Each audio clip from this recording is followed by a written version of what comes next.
오늘 저와 여러분이 은혜 받을 말씀은 마태복음 11장이 되겠습니다. 마태복음 11장의 주제는 문답, 문제와 답을 말씀하는 거죠. 대지를 나눕니다. 첫째 대지, 세례 요한의 질문과 예수님의 답변. 1절로 15절, 세례 요한의 질문과 예수님의 답변. 1절로 15절. 두 번째 대지, 세대의 죄악. 16절로 19절. 세 번째 대지, 고라신과 벳세다를 책망하심.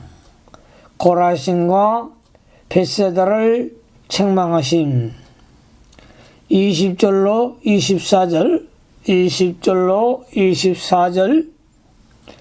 네 번째 대지, 예수님을 배우라.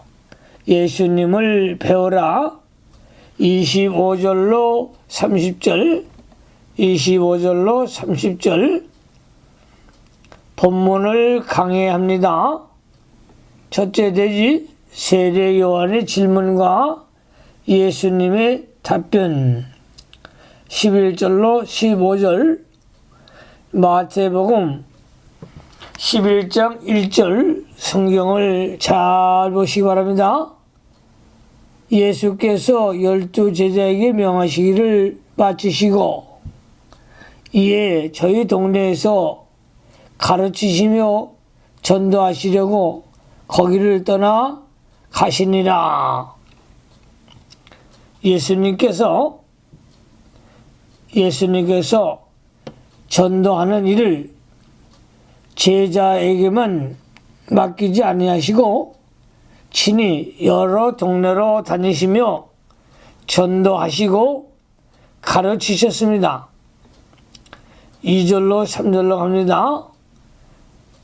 요한이 옥에서 그리스도의 하신 일을 듣고 제자들을 보내어 예수께 여짜오되 오실 그이가 당신이니까 우리가 다른 일을 가려우리까. 세례 요한이 헤롯 왕의 죄를 책망하다가 감옥에 오랫동안 갇혀 있었습니다. 요한이 감옥에서 그리스도의 하신 일을 듣고 자기 제자들을 보내어 오실 그이가 당신 오니까 우리가 다른 일을 기다려오리까 하고 예수님께 물어보았습니다. 오실 그이 메시아 곧 그리스도를 가리킵니다. 메시아 곧 그리스도를 가리킵니다. 세례 요한이 예수님보다 6개월 전에 태어나서 예수님의 공생활을 시작하기 전에 미리 광야에 나가서 백성들에게 회개하라, 천국이 가까웠다고 외치며 그리스도를 소개했습니다. 요단강에서 백성들에게 회개의 세례를 주고 내 뒤에 그리스도가 오실 터인데 그는 나보다 먼저 계신 자요. 나는 그의 신을 베풀기도 감당치 못한다고 증거하였습니다. 또 나는 물로 세례를 주거니와 내 뒤에 오시는 이는 성령과 불로 세례를 주실 것이다 하여 확실히 그리스도를 증거했습니다. 예수님이 세례를 받기 위해 요한에게 나가셨을 때에 내가 마땅히 당신에게 세례를 받아야 할 텐데 내가 어떻게 당신에게 세례를 주겠습니까? 라고 말하였습니다.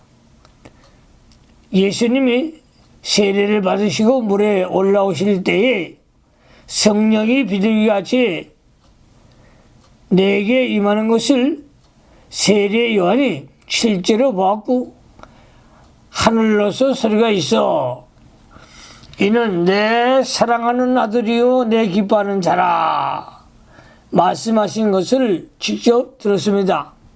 또 예수님이 자기에게 나오심을 보고 보라 세상 죄를 지고 가는 하나님의 어린 양이로다 하여 그리스도를 밝히 증거하였습니다.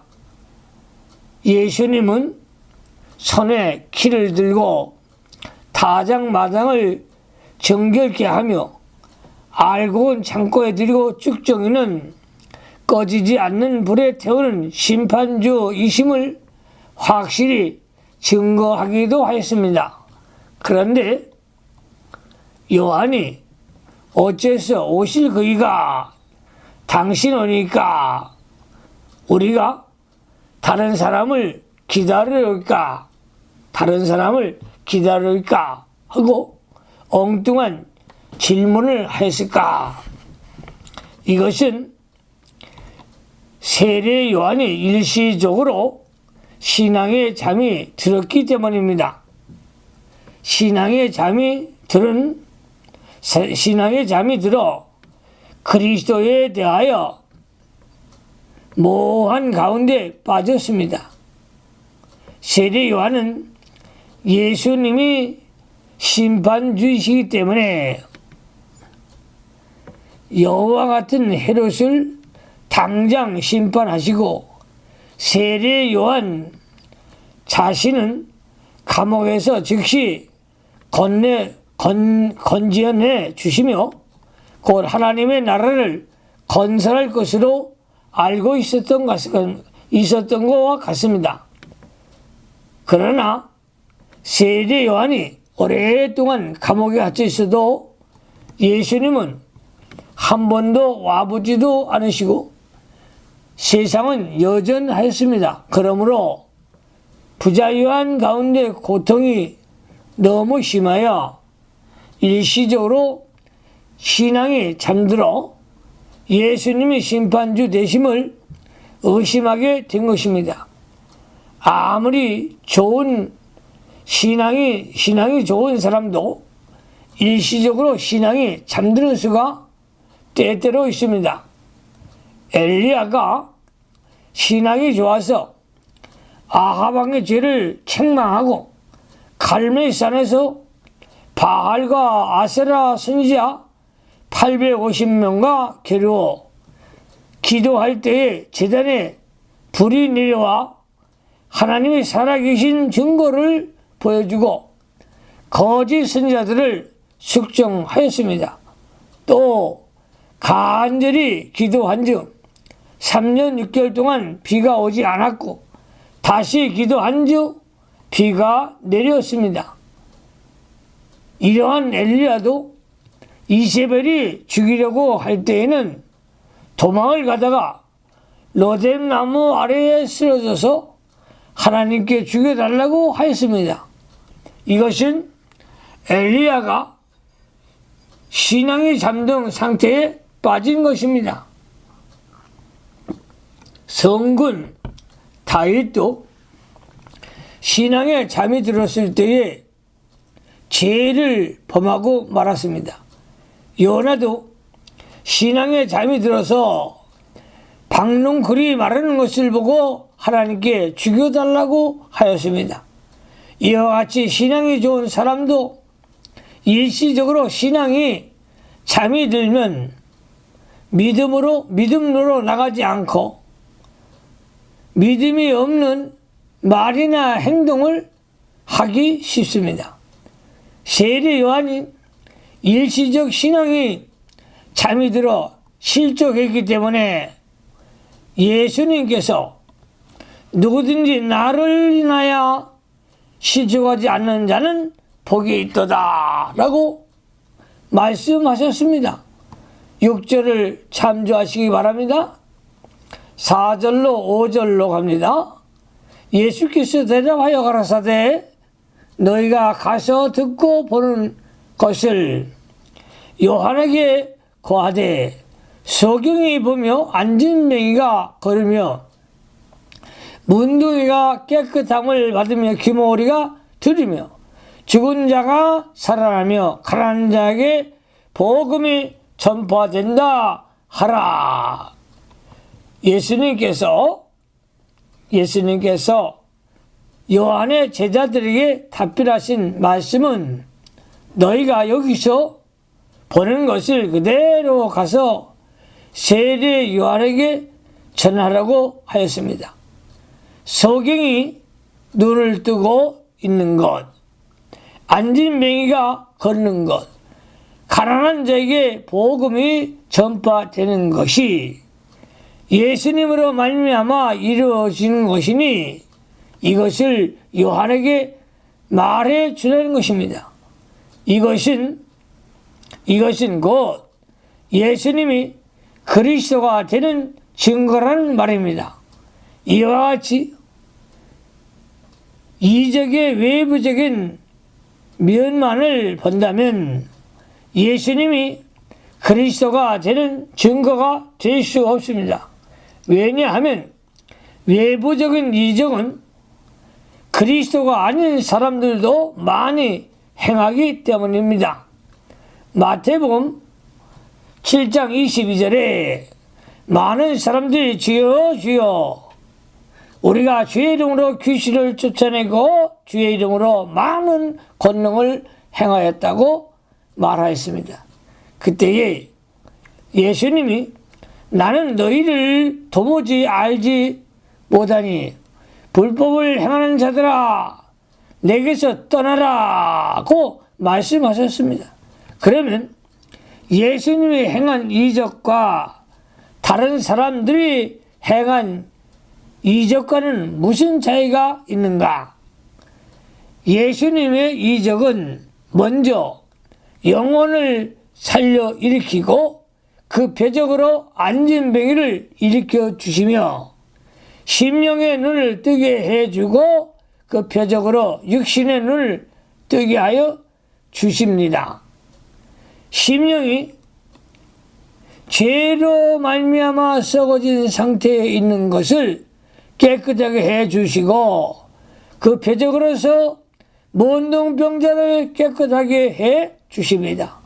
예수님은 영혼의 것을 먼저 고쳐주시고 그 표적으로서 육신의 것을 고쳐주십니다.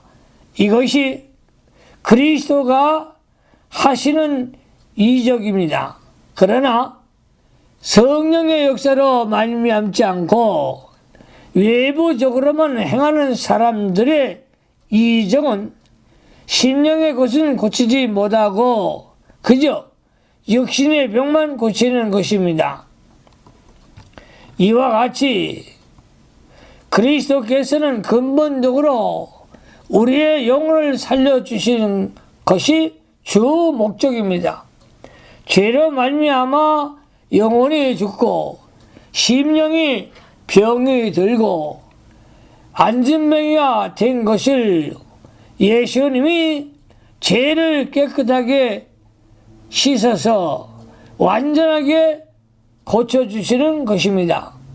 예수를 믿는 사람은 예수님의 피, 죄사함을 받아 심령이 깨끗하게 나음을 얻은 것입니다. 그러므로 심령의 상태가 앉은 맹이와 같아서 걸어가지 못하는 사람이 그리스도로 말미암아 일어서서 신앙의 걸음을 걸어가게 되는 것입니다. 속 사람에게 생명의 힘을 주어 영적 생명의 길로 걸어가도록 만들어주시는 그리스도십니다. 예수님은 지금도 이런 일을 계속 하십니다. 심령의 눈이 소경이 된 자에게 눈을 뜨게 만들어서 신령한 세계와 진리의 세계를 바라보게 만들고 진리와 비진리를 구별할 수 있게 만들어 주십니다. 심령의 귀머거리가 되어서 하나님의 말씀을 들어도 깨닫지 못하는 사람에게 그리스도께서 심령의 귀를 열어주셔서 말씀을 깨닫게 만들어 주십니다. 심령의 귀가 열려야 하나님의 말씀이 진리인 줄 깨닫고 귀한 줄로 알아 그 말씀을 따라가게 됩니다.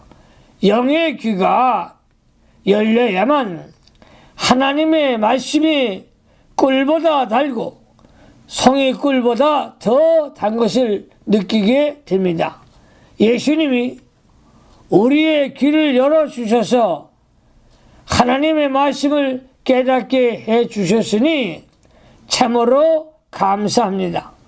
예수님이 우리의 눈을 뜨게 하여 주셔서 신령한 세계를 보게 해주시니 그 은혜가 얼마나 감사합니까?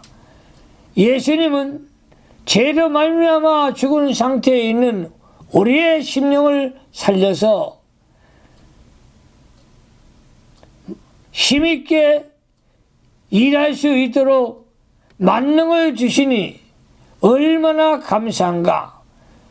저와 여러분들은 심령의 영적 수술을 받아서 이 마지막 시대에 복음을 담대히 증거하는 종들이 되시기를 바랍니다. 6절 말씀으로 합니다. 6절 누구든지 나를 인하여 실족하지 않은 자는 복이 있도다 하시니라. 실족은 넘어진다는 뜻입니다. 실족은 넘어진다는 뜻입니다. 세례 요한이 일시적으로 신앙의 잠이 들어 넘어진 것을 가리킵니다. 세례 요한이 실족하였기 때문에 예수님이 책망하신 것입니다. 책망받은 것은 참으로 좋은 것입니다.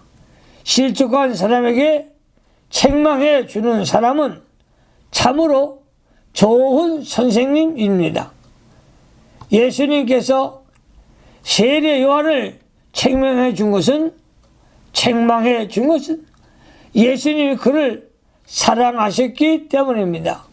요한의 제자들이 돌아간 다음에는 예수님이 세례 요한을 칭찬해 주셨습니다. 사람들을 만났을 때는 칭찬해 주고 돌아간 다음에는 욕을 하고 깎아내리고 비방하는 것이 보통입니다. 그러나 우리 예수님은 있을 때에는 책망을 하시고 떠나간 다음에는 칭찬을 해 주셨습니다. 7절로 갑니다.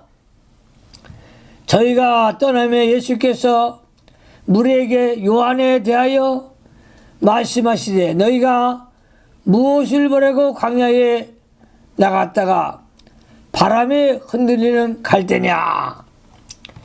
세례 요한이 광야에서 세례를 줄 때 무엇을 보려고 나갔었느냐는 말입니다. 바람에 흔들리는 갈대. 세례 요한은 바람에 흔들리는 갈대와 같이 이론에 따라 움직이거나 사람의 요구에 의해서 움직이지 않았으며 사람의 마음을 살려고 갈대와 같이 움직이는 나약한 사람이 아닙니다. 하나님이 세워서 일어났고 하나님의 뜻에 의해서 움직인 하나님의 사람이라는 뜻입니다. 8절 말씀으로 갑니다. 그러면 너희가 무엇을 보려고 나갔더냐? 부드러운 옷 입은 사람이냐? 부드러운 옷 입은 자들은 왕궁에 있느니라. 부드러운 옷 입은 사람, 부드러운 옷 입은 사람, 사치하고 허화로이 연락하는 사람을 가리킵니다. 왕궁에 있느니라. 왕궁에 있느니라. 왕이 잘못해도 옳다 하여 아부하는 자들은 권세를 얻어 허화를 연락하는 생활을 가리킵니다. 세례 요한은 부드러운 옷을 입기 위하여 권력에 아부하는 사람이 아닙니다.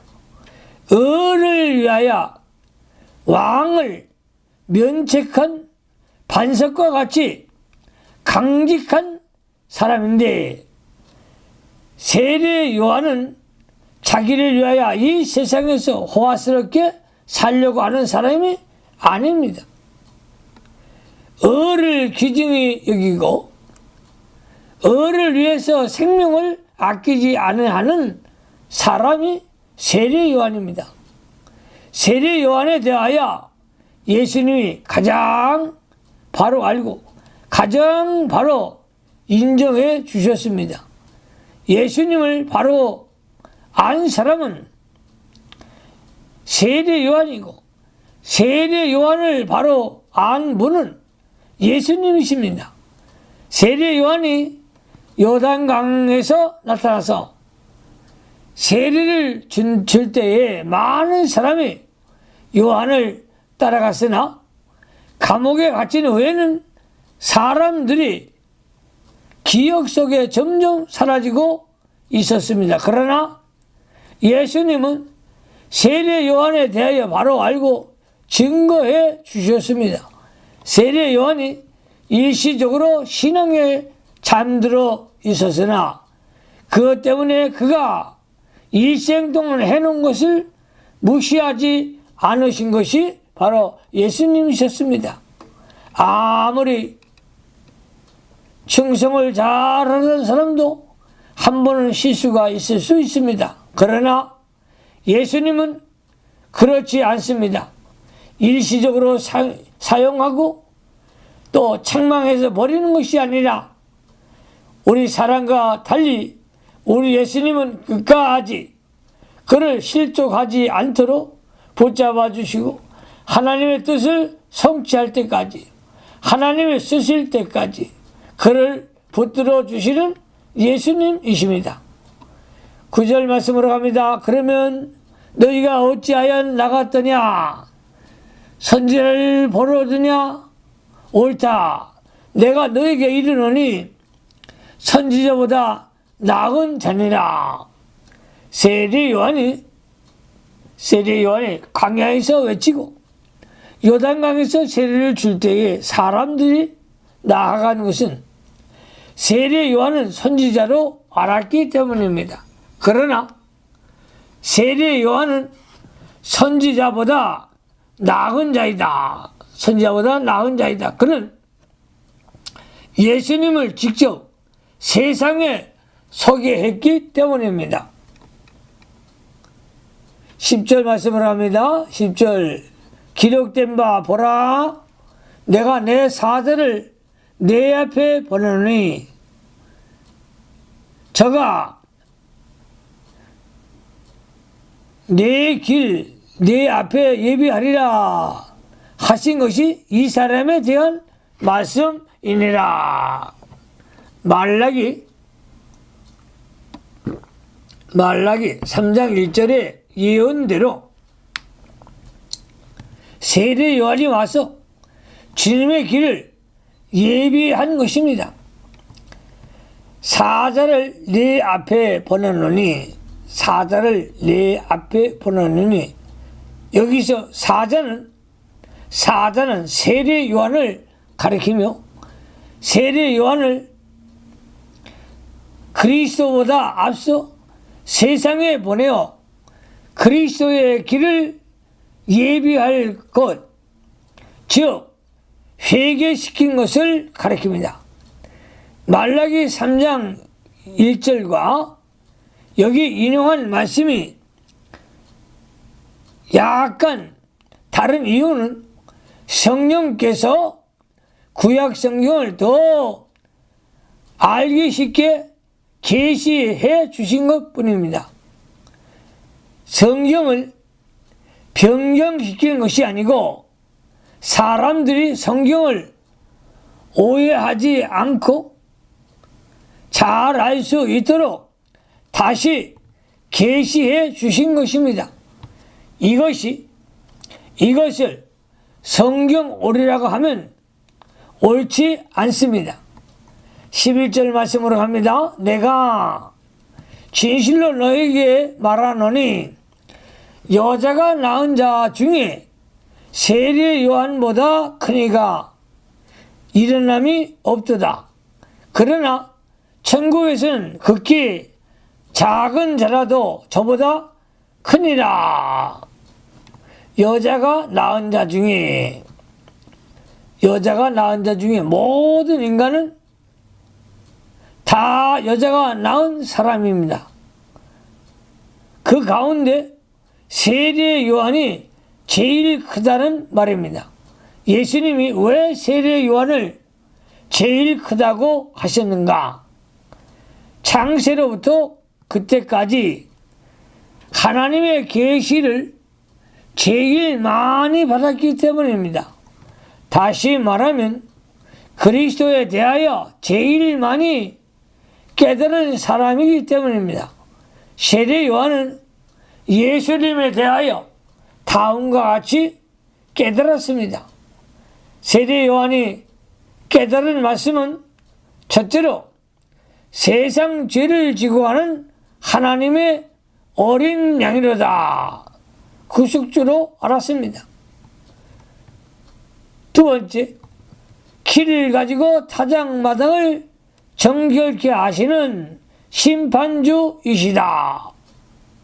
세 번째, 예수님은 하나님으로서 자기는 그의 신들매를 불기도 감당치 못하겠다고 하였습니다. 네 번째, 예수님은 자기보다 먼저 계신 분이다. 영원 지존자이시다라고 깨달았습니다. 세례 요한만큼 그리스도에 대하여 많은 것을 바로 깨달은 사람이 그때까지는 없었습니다. 그러므로 세례 요한이 제일 큰 자가 된 것입니다. 하늘나라에서 큰 자는 진리를 많이 깨달은 자입니다. 진리를 깨달은 사람은 그 진리대로 행함으로 영혼이 그만큼 더 자라나고 그 인격이 더 커집니다. 누가 진리를 많이 깨달으냐에 따라서 하늘나라에서 크고 작은 것이 결정이 됩니다. 당시에는 세례 요한의 진리를 가장 많이 깨달았습니다. 세례 요한이 진리를 많이 깨달을 뿐만 아니라 그 진리대로 살아갔습니다. 예수님이 세례 받으러 오실 때에 내가 당신한테 세례를 받아야 할 텐데 어떻게 내게로 오시나이까 하고 했고, 나는 그의 신들매 풀기도 감당치 못하겠다고 증거했습니다. 또 그는 흥하여야 하겠고 나는 쇠하여야 하겠다고 하였습니다. 이것은 세례 요한이 실제로 그 진리에 거하고 진리를 증거한 생활을 하였습니다. 예수님을 직접 세상에 소개한 중대한 사명을 받은 사람이 바로 세례 요한입니다. 그는 누구보다도 큰 사역을 받아 이루어드린 사람입니다. 그러므로 여자가 낳은 자 중에 제일 큰 자이다. 천국에서는 중요한 말이죠. 천국에서는 극히 작은 자라도 저보다 크니라. 이 말씀을 보고 어떤 사람은 세례 요한이 지옥에 갔다고 말하기도 합니다. 천국에서 지극히 작은 자가 세례 요한보다 크므로 세례 요한이 천국에는 없다는 것입니다. 그러나 성경을 모르고 잘못 말한 것입니다. 여기에서 잘 들으셔야 합니다. 여기에서 천국이라는 것은 신약 시대의 교회를 말하는 것입니다. 신약 시대의 교회를 말하는 것입니다.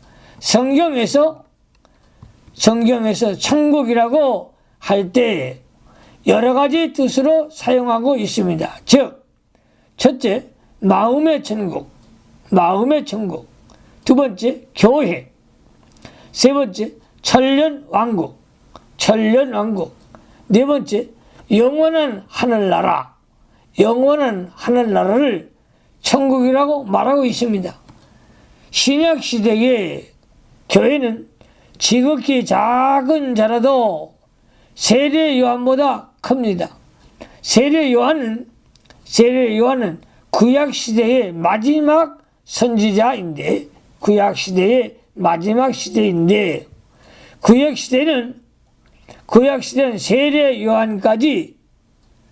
세례 요한 때까지입니다. 그 다음에는 신약 시대가 전개됩니다. 신약 교회 시대에는 지극히 작은 자라도 세례 요한보다 진리를 더 많이 알게 되고 예수님을 더 많이 깨달아 더 많은 진리를 가지고 있다는 뜻입니다. 예를 들면 예수님이 십자가에 못 박혀 죽으신 진리, 3일 만에 부활하신 진리, 승천하신 진리와 성령 강림하신 것과 재림하실 것을 세례 요한은 몰랐으나 신약시대의 성도들은 유년부부터 학생대에 이르기까지 다 알고 있습니다. 우리가 세례 요한보다 인격이 더 나아가서가 아니고 그때에는 그리스도께서 구속사역을 아직 다 성취하지 하시기 전이기 때문에 전임으로 하나님이 알게 해 주시지 않을 때였습니다. 그러나 신약시대에는 하나님이 알게 해 놓으신 때이고 그 일, 즉 십자가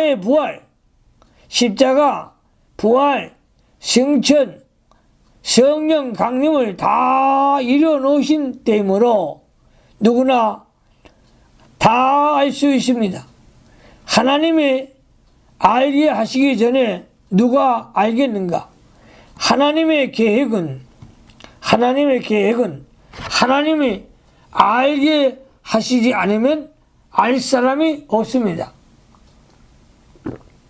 신약교회 시대에는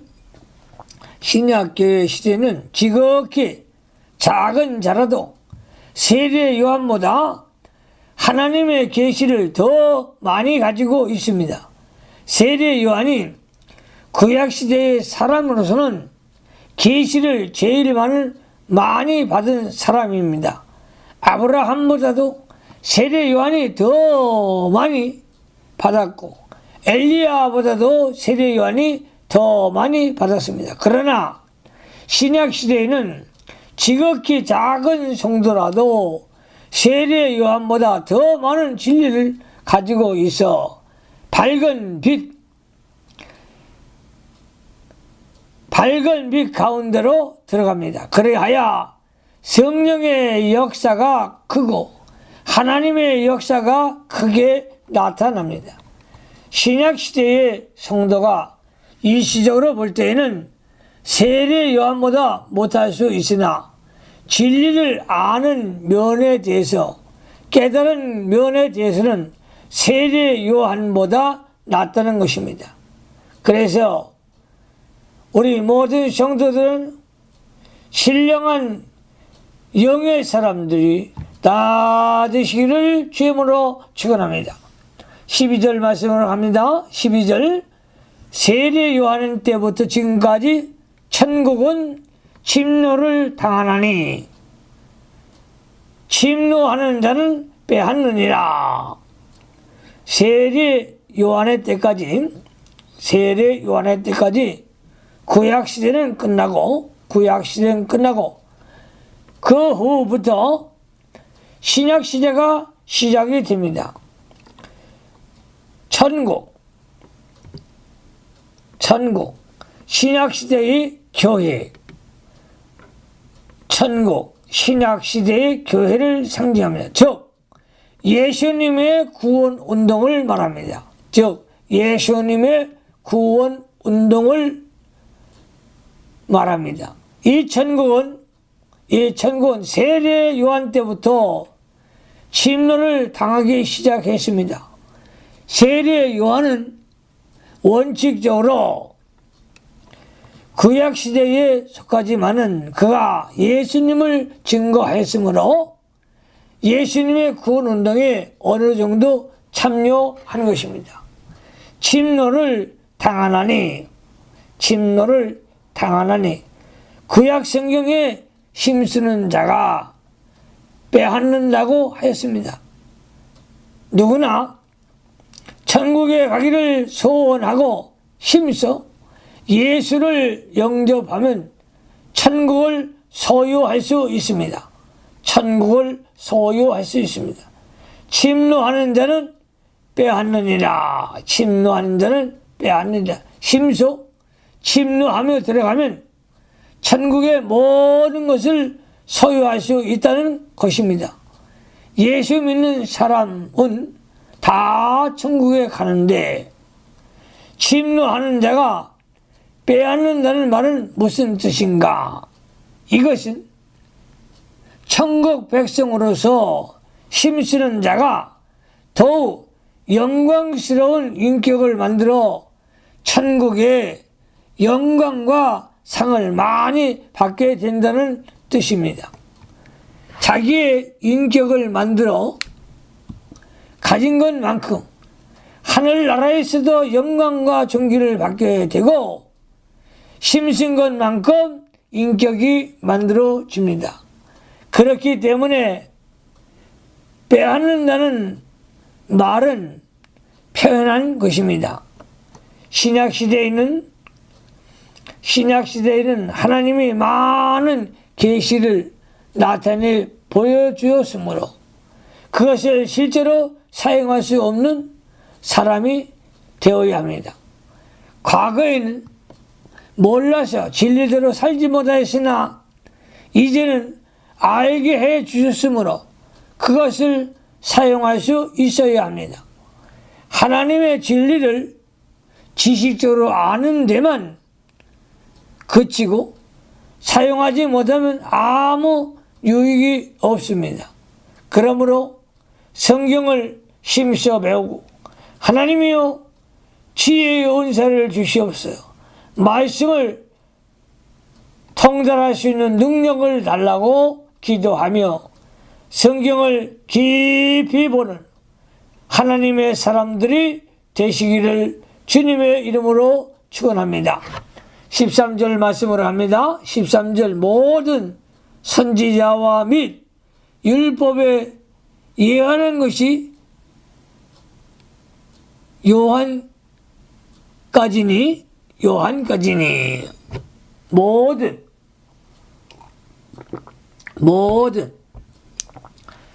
선지자와 율법에 예언한 구약의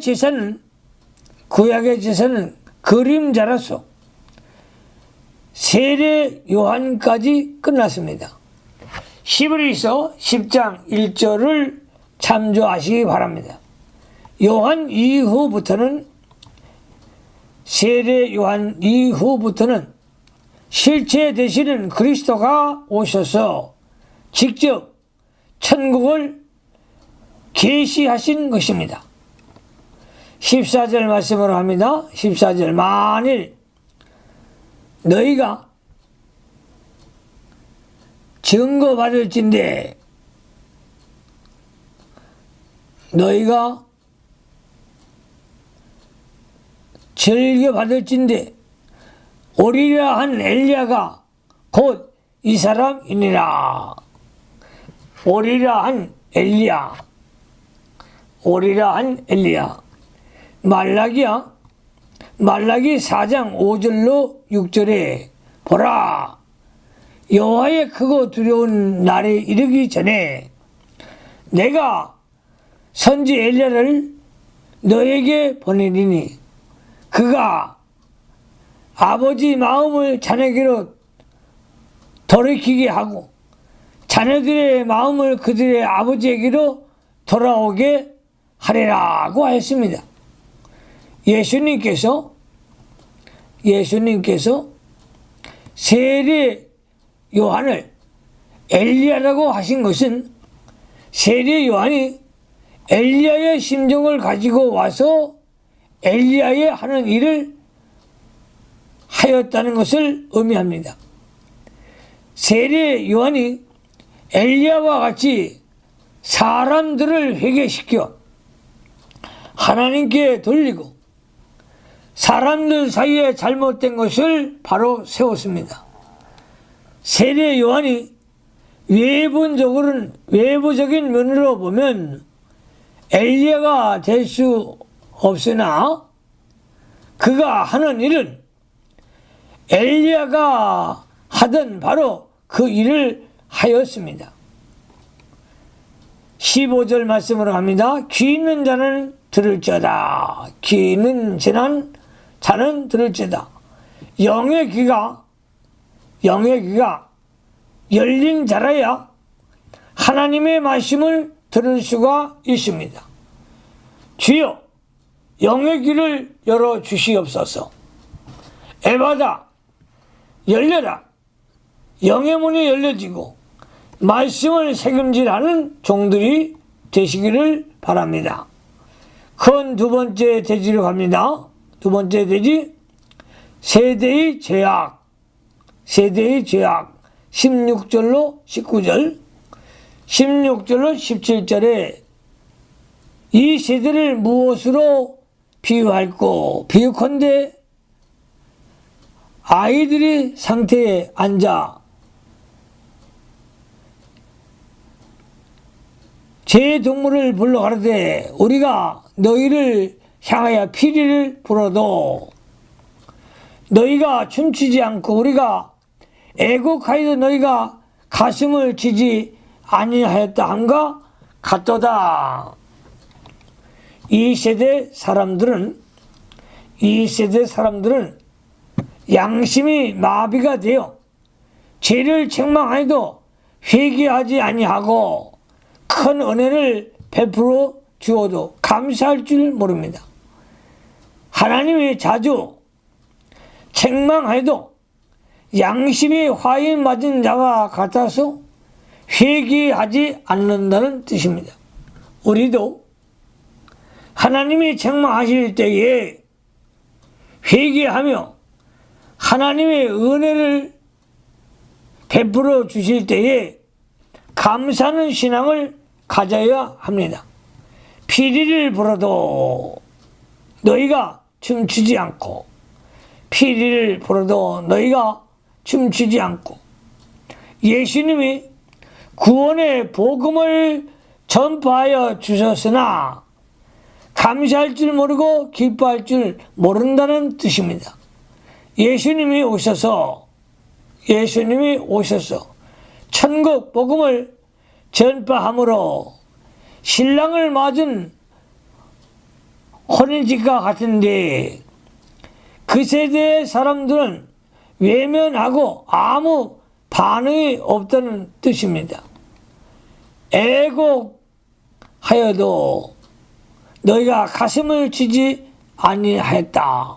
애곡해도 너희가 가슴을 치지 아니하였다. 슬퍼하며 통곡할 만한 때에도 슬퍼하지 않고 애통하지 않았다는 뜻입니다. 세례 요한이 죄를 책망하여도 무감각하고 슬퍼하거나 애통하는 것이 없으며 회개하지 않았다는 뜻입니다. 하나님이 자주 징계하시고 책망하시는데도 회개하지 아니하고 애통할 줄 모르는 멸망받을 수밖에 없다는 것입니다. 하나님 앞에서 죄를 회개하고 항상 하나님 은혜에 감사하는 자가 되어야 할 것입니다. 18절 말씀으로 갑니다. 18절 요한이 와서 먹지도 않고 마시지도 아니하며 저희가 말하기를 귀신 들렸다 하더니 세례 요한이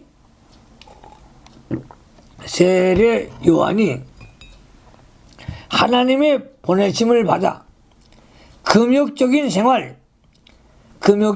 생활을 하면서 백성들에게 회개하라고 외쳤습니다. 그러나 백성들은 회개하지 않고 도리어 세례 요한을 귀신 들렸다고 비방하고 있는 것입니다. 19절 말씀에 19절 인자는 와서 먹고 마심에 말하기를 보라 먹기를 탐하고 포도주를 즐기는 사람이요 세리와 죄인의 친구로다 하니 지혜는 그 행한 일로 인하여 옳다함을 얻느니라. 예수님은 세례 요한같이 금욕주의 생활을 하지 않고 제자들과 함께 즐거워하면서 복음을 전파하셨습니다. 그러나 바리새인들은 그 복음에 참여하지 않고 거역하며 예수를 먹기를 탐하고 포도주를 즐기며 세리와 죄인의 친구라 하고 비방을 하고 있는 것입니다. 바리새인들이 약간 근거는 있는 것이지만 거짓말로 비방을 하고 있는 것입니다. 예수님은 세리와 죄인을 불쌍히 여기고 사랑했으나 죄 자체를 용납한 것은 아니었습니다. 바리새인들은 자기들의 신앙과 맞지 않기 때문에 예수님을 죄인의 친구라고 정죄하고 비방하였습니다. 예수님이 먹고 마셨으나 먹기를 탐하거나 포도주를 즐기는 자라고 거짓말로 비방을 하고 나오는 것입니다. 세 번째 돼지로 갑니다. 세 번째 돼지 고라신과 벳세다를 책망하심. 20절로 24절 20절 말씀에 예수께서 권능을 가장 많이 베푸신 고을들이 회개치 않으므로 그때에 책망하시되 고라신과 벳세다 사람들이 예수님이 행하시는 이적을 많이 보고도 회개하지 아니했습니다. 그 많은 권능을 보고도 회개하지 않으므로 예수님께서 큰 책망을 하셨습니다. 하나님의 은혜로운 역사가 많이 나타나서 믿을 만한 증거를 많이 보여주었는데 믿지 아니하면 책망이 그만큼 큰 것입니다. 21절 말씀에 화가 있을진저 고라시나 화가 있을진저 벳사다야, 너희에게서 행한 모든 권능을 두로와 시돈에서 행하였다면 저희가 벌써 배옷을 입고 제에 앉아 있었으리라.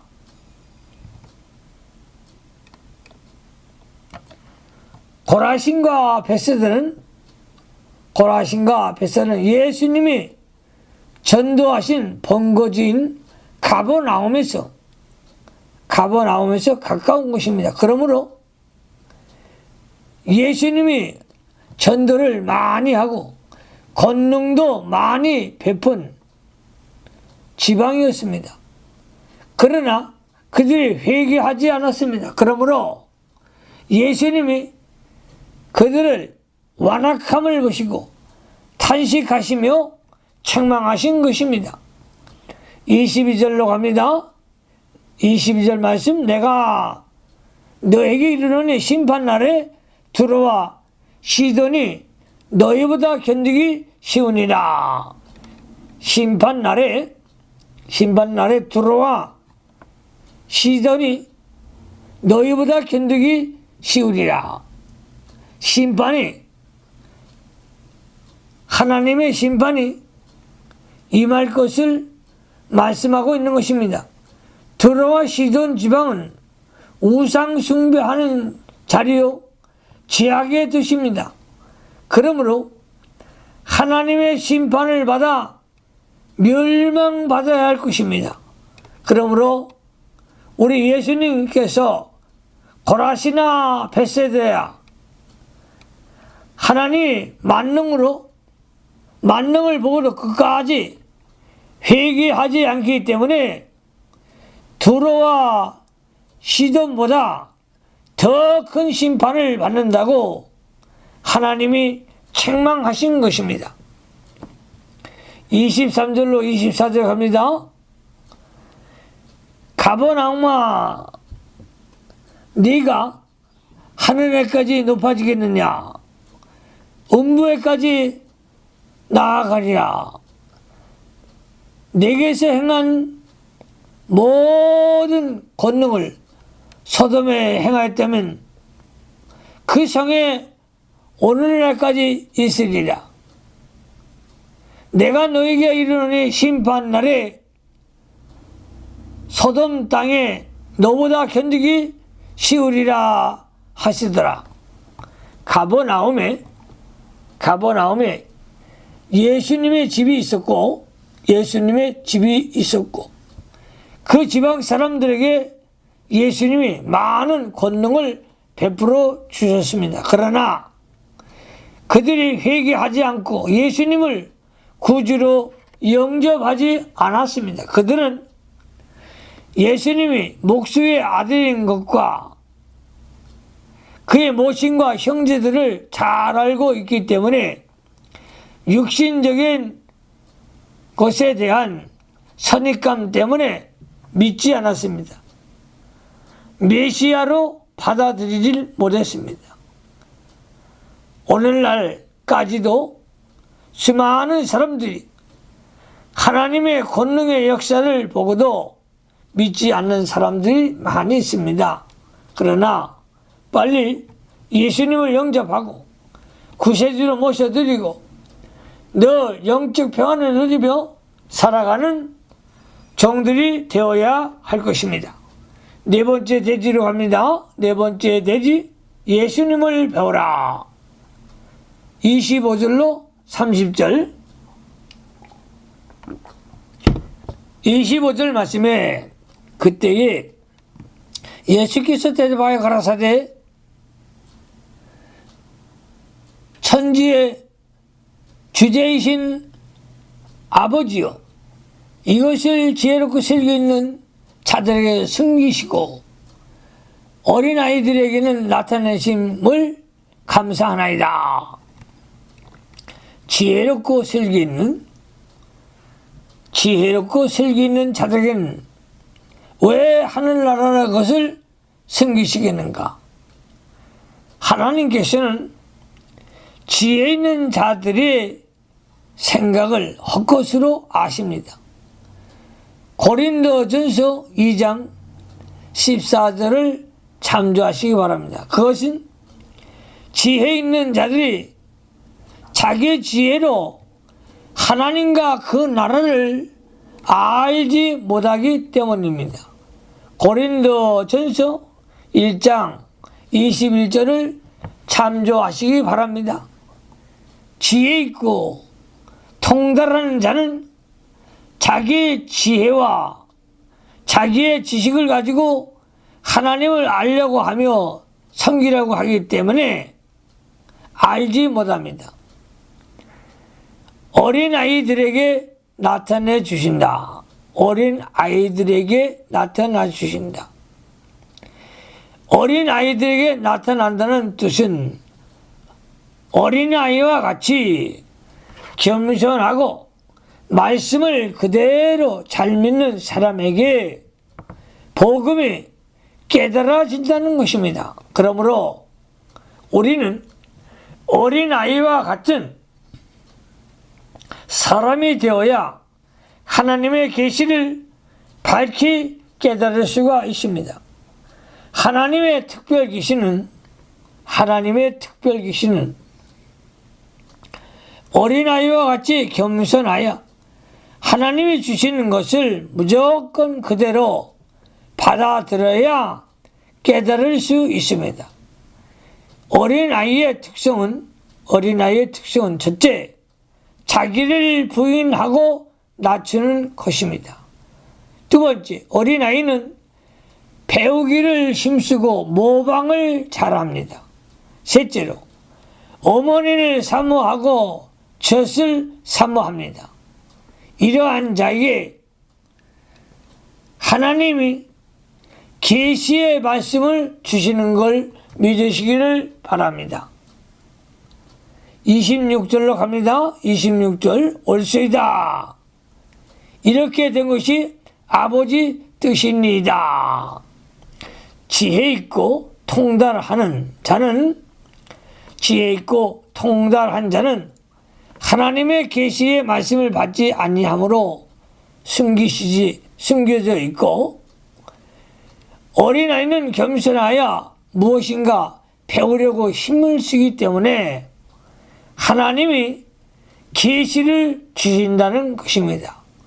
그러므로 세상적인 지혜가 아니라 하나님의 지혜는 있어야 되겠죠. 지혜란 말은 학함이란 말인데요. 이 학함이란 말은 정신을 집중한다. 하나님의 계시의 말씀을 집중하시기를 예수님의 이름으로 축원합니다. 그러므로 어린아이의 심정으로 들어가서 겸손히 하나님의 말씀을 그대로 믿고 행하는 종들이 되시기를 바랍니다. 27절로 갑니다. 27절, 내 아버지께서 모든 것을 내게 주셨으니 아버지 외에는 아들을 아는 자가 없고 아들과 또 아들의 소원대로 계시를 받는 자 외에는 아버지를 아는 자가 없느니라. 아버지께서 모든 것을 내게 주셨으니 모든 것을 내게 주셨으니 하나님께서 진리와 은혜로 예수님께 다 주셨다는 것입니다. 율법은 모세로부터 왔고 은혜와 진리는 예수 그리스도께로부터 왔습니다. 요한복음 1장 17절을 참조하시기 바랍니다. 하나님은 예수 그리스도를 통해서 모든 것을 우리에게 주셨습니다. 그리스도 안에서 하나님의 은혜와 진리를 받은 사람은 하나님과 신령한 세계를 깊이 알 수 있습니다. 28절로 갑니다. 28절 수고하고 무거운 짐진 자들아 다 내게로 오라. 내가 너희를 쉬게 하리라. 이 세상 사람들은 다 수고하고 무거운 짐을 지고 갑니다. 모든 사람에게 근심과 걱정이 많이 있습니다. 이 세상 모든 인생이 무거운 짐을 지고 아침부터 저녁까지 수고를 하고 있는 것입니다. 예수님이 말씀하시기를 수고하고 무거운 짐진 자들아 다 내게로 오라. 마음과 육신에 속한 모든 수고와 외로움을 가진 자들아 내게로 오라. 이것은 죄값으로 온 것인데 에덴 동산에서는 수고하고 무거운 짐이 없었습니다. 에덴 동산에서는 수고하고 무거운 짐진 것이 없었습니다. 아담과 하와가 범죄하기 전에 에덴 동산은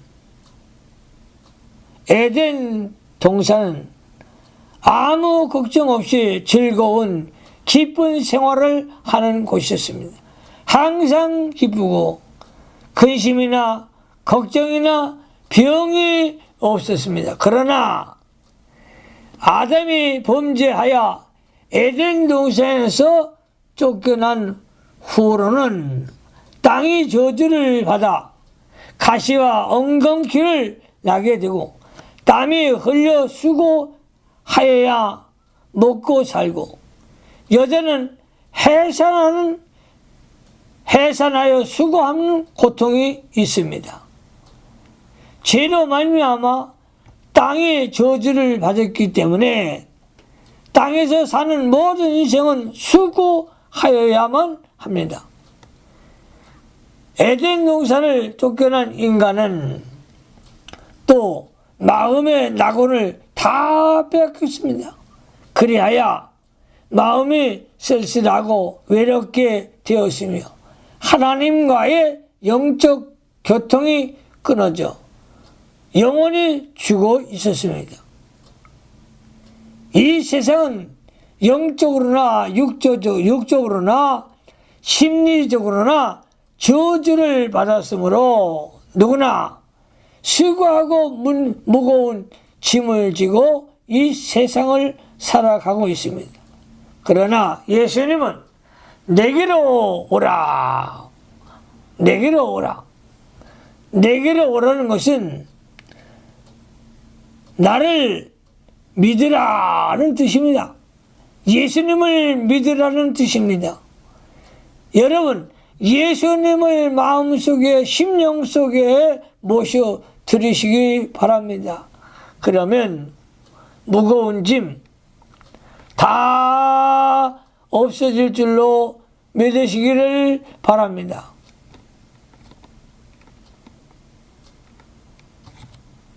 (29절로) 갑니다. 29절 나는 마음이 온유하고 겸손하니 나의 멍에를 메고 내게 배우라. 그리하면 너희 마음이 쉼을 얻으리니.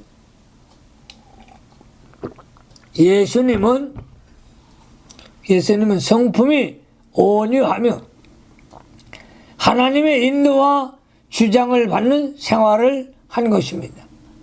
타고난 성품이 온순한 사람도 있을 수 있습니다. 그러나 우리 사람들은 이렇게 온유할 수가 없습니다. 온유하다는 말은 부드럽다, 너그럽다, 친절하다. 오늘 우리는 온유한 심령이 되어 예수님의 도를 배워야 될 줄로 믿으시기 바랍니다. 성령의 9가지 열매도 온유가 나오죠. 온유. 예수님의 그 온유. 예수님의 온유를 배워서 정말 예수님의 인격, 예수님의 사상, 예수님의 생활, 예수님의 희생을 닮아 나갈 수 있는 종들이 되시기를 바랍니다. 마지막 30절 말씀, 이는 내 멍에는 쉽고 내 짐은 가벼움이라 하시니라. 내 멍에는 쉽고 내 멍에는 쉽고 순종을 하면 하나님이 다 해주시기 때문에 쉬운 것입니다. 순종하는 자에게는 영적 생명의 역사와 성령의 능력이 임하고 그 능력으로 해나가기 때문에 쉬운 것입니다. 그러나 순종하지 않고 불순종하면, 자기 힘으로 하려고 하면 모든 것이 힘든 것입니다. 사랑하는 성도 여러분, 하나님 말씀을 믿고 하나님 말씀에 순종하시기 바랍니다. 내 평생 나는 하나님 말씀에 순종하며 살아가리라. 내 평생 언약의 말씀, 커버넌트의 말씀을 붙들고 순종하며 살아가리라. 그리하면 예수님의 멍에는 메고 가도 힘이 들지 않습니다. 어렵지 않습니다. 그러므로 오늘도 내일도 주님 주신 말씀 붙들고 순종의 삶을 살아서 하나님 영광을 위하여 쓰임을 받는 종들이 다 되시기를 주님의 이름으로 축원합니다. 하나님 우리 아버지 감사를 드립니다. 저희들도 예수님과 같이 천국 복음을 증거할 수 있는 신령한 하나님의 사람들이 다 되게 하여 주시옵소서. 예수님의 말씀을 늘 배우고 살아갈 수 있는 종들이 되게 하여 주시옵소서. 항상 어린아이의 심령을 가지고 낮아지고 겸손하고 회개하며 하나님 말씀을 그대로 믿고 순종하는 종들이 되게 하옵소서. 예수님 그러하심으로 축복하며 기도하옵나이다. 아멘.